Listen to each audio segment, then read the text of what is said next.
Hello students, कैसे हो आप सभी लोग। आशा करते हैं आप लोग अच्छे होंगे, मस्त होंगे, स्वस्थ होंगे और अपनी तैयारी में व्यस्त होंगे। दोस्तों, मेरे प्यारे साथियों, आज हमारा जो वीडियो है उसके अंदर हम लोग क्या पढ़ने वाले हैं।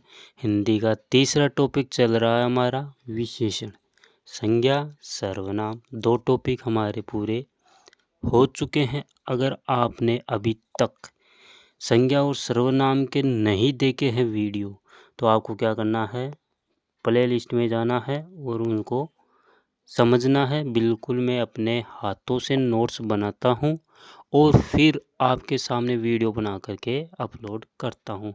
कोई भी गलत नहीं होगा, लेकिन हाँ, कुछ अशुद्धियाँ हो सकती है वीडियो में, पीडीएफ के अंदर, क्योंकि मैं अपने हाथों से मोबाइल से बनाता हूँ, तो टाइपिंग में थोड़ी बहुत मिस्टेक हो सकती है। उसको आप इग्नोर करिएगा। नहीं बनता है, लेकिन सब लोग बताते हैं तो मैं भी बता देता हूँ। और आप लोग यहाँ तक आए हैं तो मुझे पता है आपको परिभाषा आती है। ये परिभाषा में यह है कि जो शब्द संज्ञा व सर्वनाम की विशेषता बताते हैं, उन्हें क्या कहते हैं हम लोग, विशेषण कहते हैं। यानी कि संज्ञा और सर्वनाम की विशेषता बताते हैं। संज्ञा क्या हो गई, व्यक्ति, वस्तु, स्थान का नाम। और सर्वनाम क्या होते हैं, संज्ञा के स्थान पर प्रयुक्त होते हैं ना जो शब्द, उनकी विशेषता बताते हैं। उन दोनों की विशेषता बताते हैं। जैसे राम क्या है, एक संज्ञा है। राम संज्ञा, राम की विशेषता क्या हो गई कि राम अच्छा है। क्या है, राम अच्छा है। तो अच्छा क्या हो गई, इसकी विशेषता हो गई। ये क्या हो गई, विशेषता। तो यही विशेषण कहलाता है। यही क्या कहलाता है दोस्तों, विशेषण कहलाता है। आई होप कि आपको ये परिभाषा समझ में आई होगी। चलिए अब विशेषण के भेद पढ़ लेते हैं अपन। ये बहुत ही इंपॉर्टेंट है, भेद। यहाँ से प्रश्न बनते हैं। ये नहीं पूछेगा अगला आपको कि विशेषण के कितने भेद होते हैं, ये बिल्कुल भी नहीं पूछेगा। सिर्फ उदाहरण देगा आपको। क्या देगा, उदाहरण देगा। और फिर उसका क्या करेगा, आपको उसका नाम पूछेगा कि ये उदाहरण किस विशेषण के किस प्रकार से के अंदर से लिया गया है। इस तरह से पूछता है आपका एग्जामिनर प्रश्न में। 4 प्रकार होते हैं विशेषण के। कितने होते हैं, 4 प्रकार विशेषण के होते हैं। कौन कौन से होते हैं, गुणवाचक विशेषण। कौन कौन से, दूसरा कौन सा होता है, संख्यावाचक विशेषण। अब क्या होता है कि संख्यावाचक विशेषण में और दो दो ऐड कर दिए। कौन कौन से, निश्चित संख्यावाचक, यानी जिसमें अपन पढ़ेंगे इसके अंदर पूरा, आगे डिटेल से बने रहिए बस। और दूसरा क्या होता है, अनिश्चित संख्यावाचक विशेषण। फिर 3 नंबर पे कौन सा था हमारे पास, परिमाणवाचक विशेषण। दोस्तों ध्यान से देखिएगा, परिमाणवाचक है ये, ना कि परिणाम। परिमाणवाचक विशेषण है। इसे भी 2 उपभाग बताए गए। परिमाणवाचक विशेषण में भी 2 उपभाग बताए गए हैं। एक तो निश्चित परिमाणवाचक, दूसरा है अनिश्चित परिमाण। ये 2 हो गई। इनको डिटेल से पढ़ेंगे आप लोग, बस आप बने रहिएगा। ये मैं आपको बता देता हूँ। 4 नंबर पे संकेतवाचक या सार्वनामिक या फिर निर्देश विशेषण। ये 4 नंबर का प्रकार हो गया। यहाँ से अभी प्रश्न बनने की संभावना नहीं है। प्रश्न जहाँ से बनने का 100% बनेगा, वहीं पे मैं आपको पूरा अच्छी तरह से बताऊंगा। बस आप तो जाना मत दोस्तों, इस वीडियो को छोड़ के नहीं जाना। सभी भर्ती परीक्षाओं के लिए इम्पोर्टेंट है। राजस्थान में, यहाँ मतलब कि हिंदी ग्रामर जहाँ भी लगती है वहाँ पे ये टॉपिक बिल्कुल अच्छा सा मैं आपको समझाने वाला हूँ। गुणवाचक विशेषण पहला आ गया हमारा। यहाँ पे कौन सा आ गया, गुणवाचक। अब इसकी अपन परिभाषा, यहाँ क्या होता है गुणवाचक, वो पढ़ लेते हैं। ये हो गया अपना गुणवाचक विशेषण। क्या है इसकी, क्या बताया गया गुणवाचक, जो शब्द संज्ञा या सर्वनाम शब्दों के, हम लोगों ने पढ़ा 2 शब्द। कौन कौन से पढ़े, संज्ञा और सर्वनाम, पहले 2 वीडियो में पढ़े थे ना। उन शब्दों के गुण, किसके गुण, दोष, रंग, स्वाद, आकार, स्पर्श, स्थान, समय, दिशा और दशा, अवस्था इत्यादि का बोध कराते हैं। उन्हें गुणवाचक विशेषण कहते हैं। यानी कि हम लोगों ने संज्ञा और सर्वनाम पढ़े हैं और उनके अंदर यानी कि उनकी गुण, आकार, दशा, दिशा, दोष सभी के बारे में बोध कराते हैं। उनको अपन गुणवाचक विशेषण कहते हैं। जैसे अपन एक एक करके समझते हैं कि गुण कैसे, किस प्रकार से गुण होंगे, किस प्रकार से दोष होंगे। तो देखिए यहाँ पे पहला है गुण। गुण कैसा होना चाहिए, अपन कैसे पहचान करेंगे एक गुणवाचक विशेषण है। तो पहचान के लिए मैंने यहाँ पे बताया गया है कि गुणवाचक विशेषण कैसे होते हैं। जैसे गुणवाचक विशेषण अपन कैसे मानेंगे, गुण का पता कैसे चलेगा वाक्य के अंदर।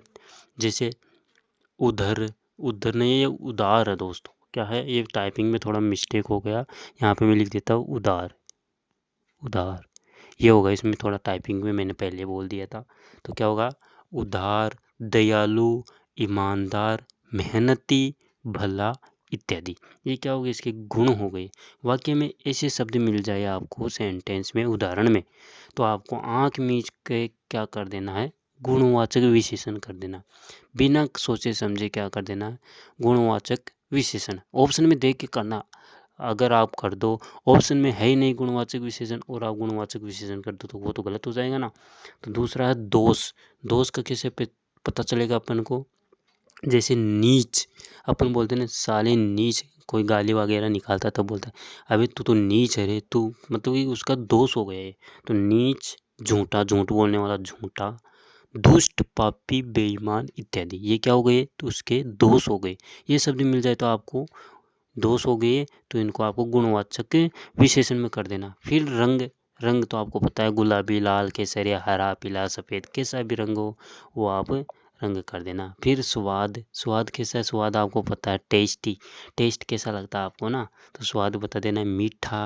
अगर वाक्य में इस तरह से स्वाद के बारे में बताओ कि लड्डू मीठे थे, ये कुछ भी मान लो आप, है ना, क्या मान लो, लड्डू मीठे थे, नमकीन बहुत ज़्यादा कड़ी थी, कुछ भी मान लो, ऐसे आपको मिल जाए उदाहरण में, तो आप तो बस उसको गुणवाचक विशेषण के अंदर टिक लगा देना बस, और कुछ नहीं करना है। समझ में आ रहा ना।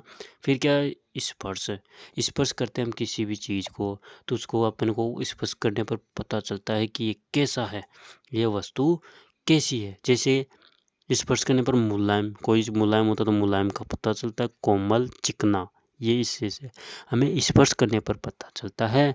और ऐसे वाक्य के अंदर आ जाए तो आपको क्या करना है, वो ही करना है गुणवाचक विशेषण। आकार। आकार तो आपको पता है, आकार कोई भी वस्तु होती है उसका आकार कैसा होता है उसके बारे में बताया गया होगा, वाक्य के अंदर आपको देखना है। जैसे कैसा भी आकार हो, चौकोर, आयताकार, गोलाकार, टेढ़ा मेढ़ा, कैसा भी हो, बस आप तो उसके अंदर वो शब्द देख लेना। नेक्स्ट क्या है, नेक्स्ट देख लेते हैं आकार बाद में स्थान। स्थान तो आपको अगर वाक्य में स्थान दे दिया जाए तो क्या करना है आपको, यहाँ पे आपको गुणवाचक विशेषण करना है। क्या करना, गुणवाचक विशेषण। यहाँ पे कन्फ्यूजन वाली चीज़ है, स्थान में से जोधपुर, बीकानेरी, राजस्थानी और भारतीय, ये इस तरह से यहाँ पे स्थान दिया। अब यहाँ पे आप कन्फ्यूज कैसे होंगे मैं बता देता हूँ। कन्फ्यूज इस तरह से होंगे कि स्थान, अब आप देखोगे यार संज्ञा के अंदर भी स्थान आता है, तो केवल और केवल स्थान का नाम आए, केवल और केवल, मैं यहाँ पे बता दूँ कि केवल स्थान का नाम आए, किसका, केवल स्थान का नाम आए तो आपको संज्ञा करना है। क्या करना है, संज्ञा करना है। और संज्ञा के साथ में स्थान आए, यानी कि किसी स्थान बताए और उसके आगे संज्ञा आए। जैसे समझे नहीं ना, जैसे बीकानेर, अगर केवल बीकानेर आए तो आपको करना है, क्या करना है, संज्ञा करना है कि ये संज्ञा है, व्यक्तिवाचक संज्ञा है। अगर केवल बीकानेर आए और बीकानेरी भुजिया, क्या है, बीकानेरी भुजिया आ जाए तो आपको क्या करना है, बीकानेरी भुजिया आ जाए तो आपको करना है, यानी कि भुजिया क्या हो गई, भुजिया हो गई संज्ञा। और संज्ञा की विशेषता क्या बता रही है कि वो बीकानेरी है, स्थान का बोध करा रहे हैं, तो उसे क्या कहते हैं, बीकानेरी भुजिया, यानी कि ये विशेषण हो गया गुणवाचक विशेषण। समय। समय क्या है दोस्तों, समय भी मैं आपको बता देता हूँ। समय यानी सामयिक, साप्ताहिक, मासिक, दैनिक, ये समय हो गए। जैसे मान लो वह, उसको साप्ताहिक छुट्टियाँ मिलती है ना, कुछ भी मान लो ऐसे उदाहरण में आ जाए आपके वाक्य के अंदर, तो आपको गुणवाचक विशेषण मानना है उसको। दशा, अवस्था। दशा और अवस्था कैसे, जैसे उसकी दशा कैसी है कि वो अमीर है, गरीब है, कमज़ोर है, बीमार है, सूखा है, गीला है, या जवान है, या फिर बूढ़ा है। इस तरह की दशा और अवस्था हो वाक्य के अंदर तो आपको क्या करना है, मैं बता देता हूँ आपको गुणवाचक विशेषण करना है दोस्तों। ये हो गया अपनी गुणवाचक विशेषण। पहला प्रकार कंप्लीट समझ में आया है। इसके जो क्वेश्चन बनेंगे विशेषण के वो मैं आपके साथ अगले वीडियो में सब कुछ लेके आ जाऊंगा। पहले अपन लोग थ्योरी पढ़ेंगे, फिर एमसीक्यू का एक पिटारा लेके आएंगे, उसको समझ लेंगे तो फिर पूरा हमारा जो विशेषण है वो पूरा कंप्लीट हो जाएगा समझने का। तो दूसरा प्रकार है संख्यावाचक विशेषण। कौन सा है संख्यावाचक विशेषण? ये रहा। संख्यावाचक विशेषण में क्या पढ़ना है? जो शब्द संज्ञा या सर्वनाम शब्दों की संख्या का बोध कराते हैं। संज्ञा सर्वनाम शब्दों की संख्या का बोध कराते हैं, उन्हें संख्यावाचक विशेषण कहते हैं। ये संख्याओं की गणना या गिनती होती है। इसमें संख्याओं की गणना होती है और क्या होती है? गिनती होती है। यानी कि गिना जाता है कितने 4 है, 5 है, 10 है, ये सब इसके अंदर संख्या का बोध होता है बस, और कुछ नहीं होता। इसमें भी 2 प्रकार बताए गए हैं। संख्यावाचक में क्या है? 2 प्रकार है। कौन कौन से? निश्चित संख्यावाचक सर्वनाम है और अनिश्चित संख्यावाचक सर्वनाम है। निश्चित संख्यावाचक जिसमें निश्चित संख्या का बोध होता है उसे ही निश्चित संख्यावाचक कह देते हैं हम लोग। जैसे जैसे 1 दर्जन केले, इसमें निश्चित है केले कितने हैं? 1 दर्जन है। 1 दर्जन में केले कितने होते हैं? 12 होते हैं। ये आपको पता है। तो अगर वाक्य में ऐसा आ जाए कि उसने मुझे 1 दर्जन केले दिए, वाक्य में कौन सा विशेषण है? तो आपको करना क्या है? संख्यावाचक विशेषण। संख्यावाचक विशेषण में भी क्या करना है आपको? निश्चित। क्या करना है? निश्चित संख्यावाचक विशेषण करना है। और 5 कुर्सियाँ, इसमें कुर्सियाँ कितनी है? 5 है। निश्चित पता चल रहा है? बिल्कुल चल रहा है। तो ये हो गई निश्चित संख्यावाचक विशेषण। चौगुना बर्तन, चौगुना बर्तन, इसमें क्या हो गया? चौगुना यानी 4 गुना।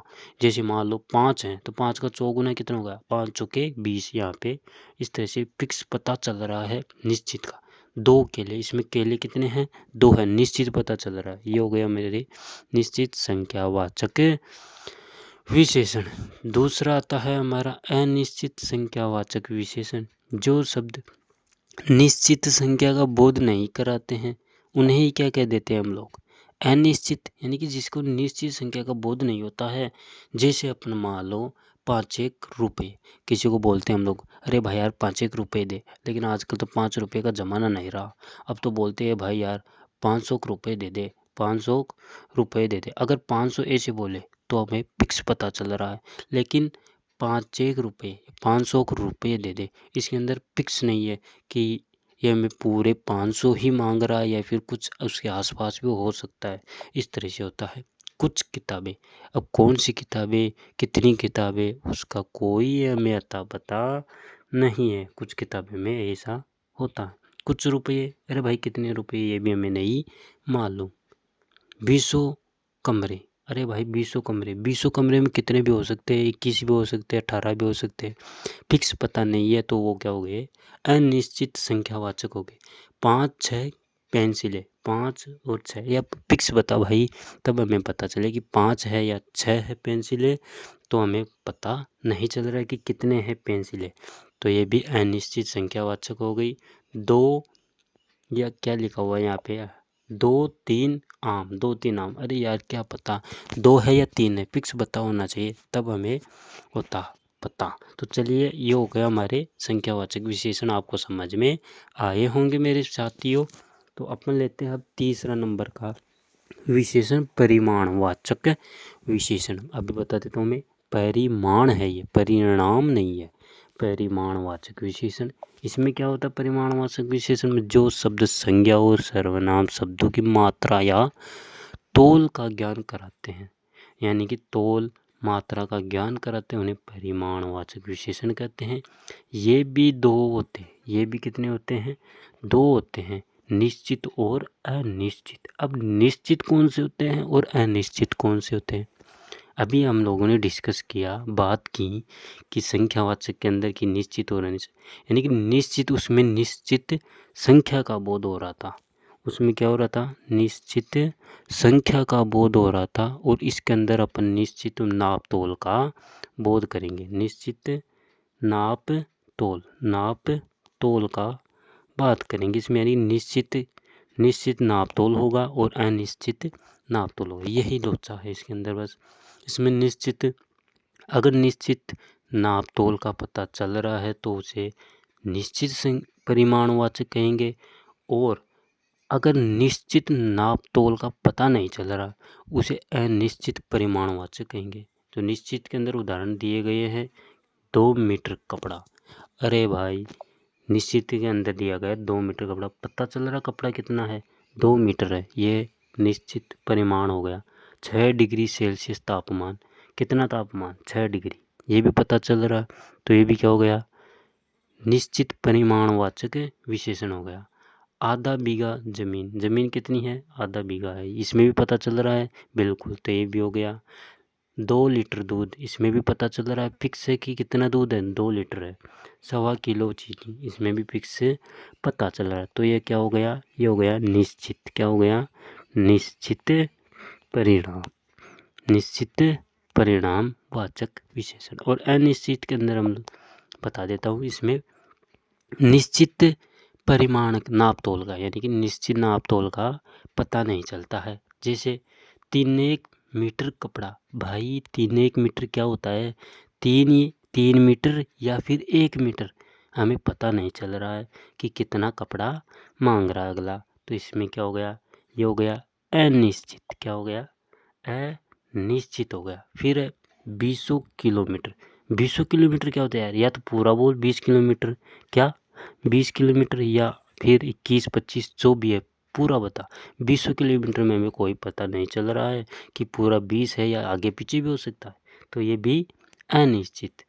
1 मुट्ठी गेहूँ, अब आप गिन सकते हो क्या गेहूँ में कितने गेहूँ हैं 1 मुट्ठी के अंदर, नहीं ना, अनिश्चित नाप तोल है। अगर ये बोलता 1 किलो गेहूँ तो वो जाता निश्चित, लेकिन 1 मुट्ठी गेहूँ बोल रहा है तो इसका मतलब है ये क्या है, अनिश्चित है।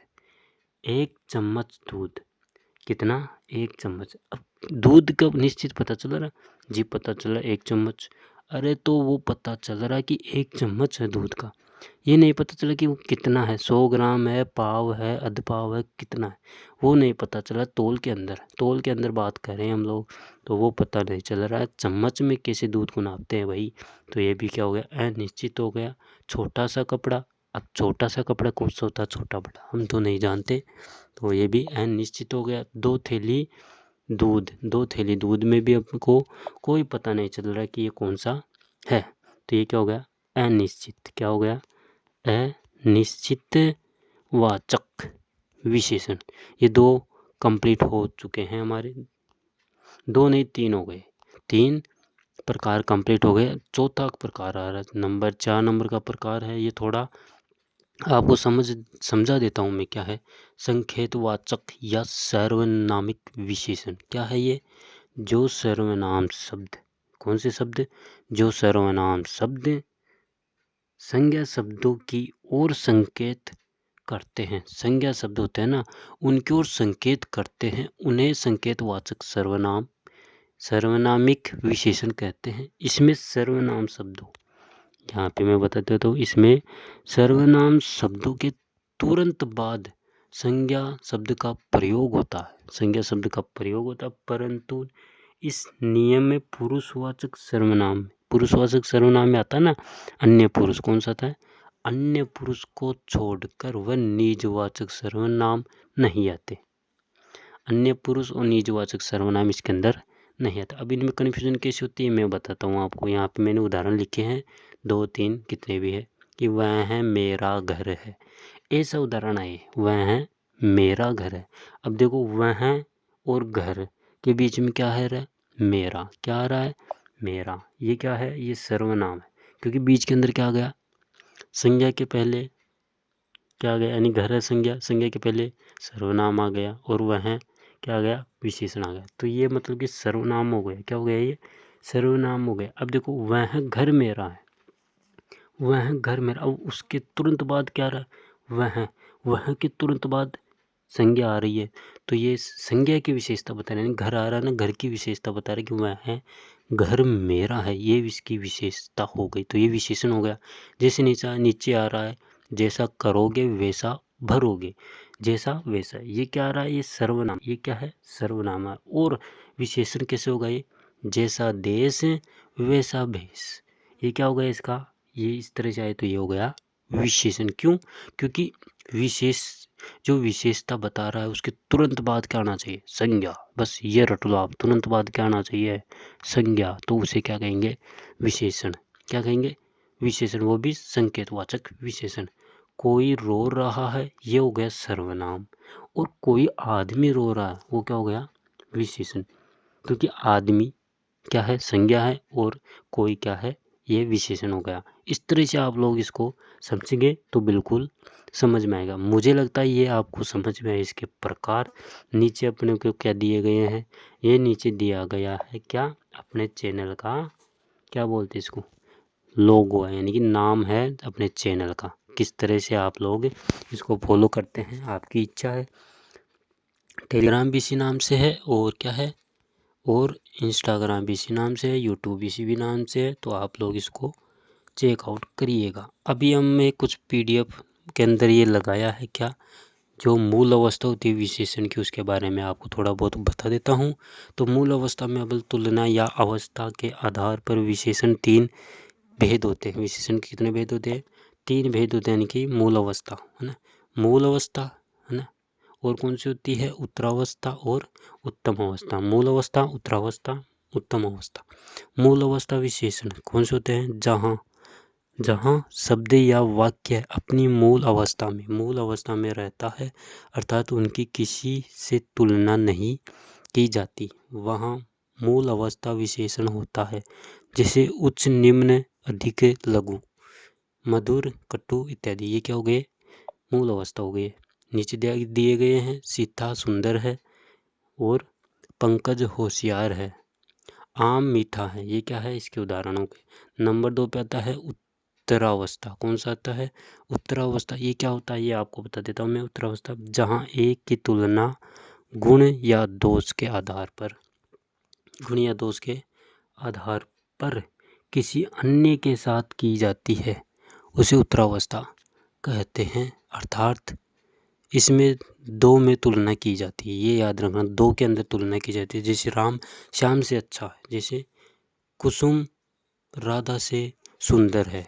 कुसुम क्या है, राधा से सुंदर है। इसमें 2 में तुलना एक की हो रही है।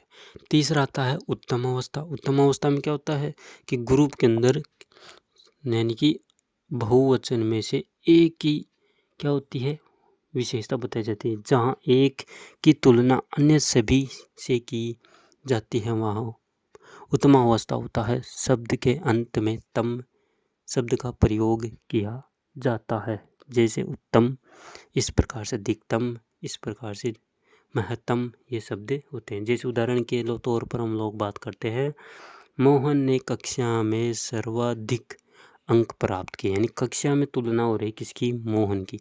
पूरी कक्षा में मोहन की क्या हो रही है, तुलना हो रही है। तो ये क्या हो गया, उत्तम अवस्था हो गया। सीता सबसे सुंदर है, सबसे यानी सब में कौन आ गए, बहुत कुछ आ गए। तो सभी लोगों में सबसे सुंदर कौन है, सीता है, ये उसकी हो गई। अब क्या है, टिप्पणी है थोड़ी सी। वाक्य में सबसे व तम शब्द का प्रयोग एक साथ करने पर वाक्य अशुद्ध हो जाता है।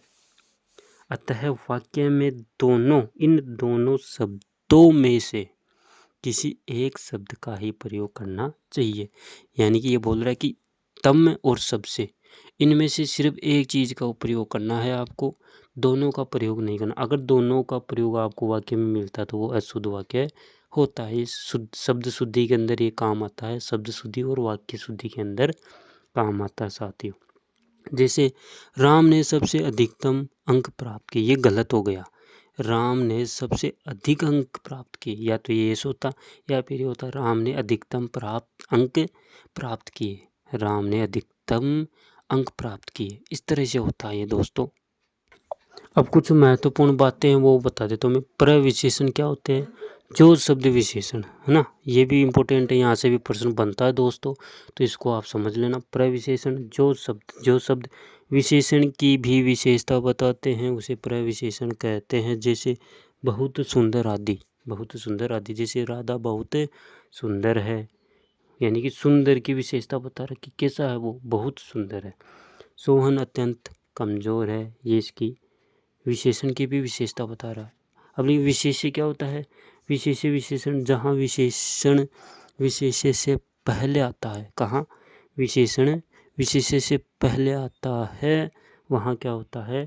विशेष्य होता है। जैसे मोटा लड़का हंस रहा है, इसमें विशेषण कहाँ पे है?